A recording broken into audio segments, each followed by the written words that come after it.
Kandidati për kryetar të komunës Gostivarit nga koalicioni Vlen Nevzat Bejta, ditën e fundit të këtij viti e ka kaluar pranë fëmijëve me nevoja të veçanta të qendrës Bashkarisht Mundemi.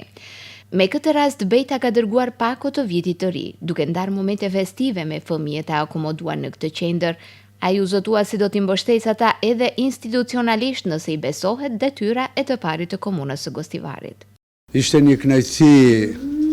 e madhe për mua dhe një kënaqësi shpirtërore me shoqëruesit e mi që të vi të vizitoj qendrën Bashkarisht Mundemi.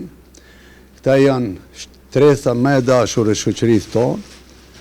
edhe unë me dëshirën më të madhe erdha t'i nderoj se tash është më fund viti,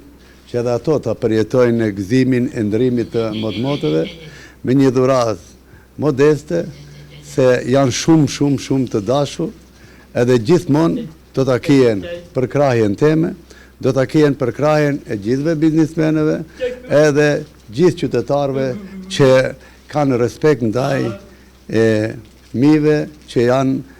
pjesa më e dashur e shoqërisë tonë. Në emër të fëmijëve që frekuentojnë qendrën, falenderime për dhuratat dhe vëmendjen e treguar shprehu përgjegjësi i shoqatës Shpendi Salia, duke theksuar rëndësinë e mbështetjes së vazhdueshme për këtë kategori të ndjeshme të shoqërisë. Është kënaqësi sot zotëri Nevzat Bejta të jetë prezent këtu, ti respekton këto fëmijë, ti gëzon me dhurata simbolike të cilat dhe megjithëse kandidatin për kryetar komunës zotëri Nevzat Bejta kemi qenë shumë herë kontakt, i cili njeri na ka përkrahur shumë herë, edhe kemi pas edhe përkrahje morale edhe përkrahje institucionale kemi pas, dhe i falenderojmë shumë që ndajti kohë që të jetë pjesë e kësaj qendre, të shohë drejt për drejt, të shohë këto fëmijë si kush janë.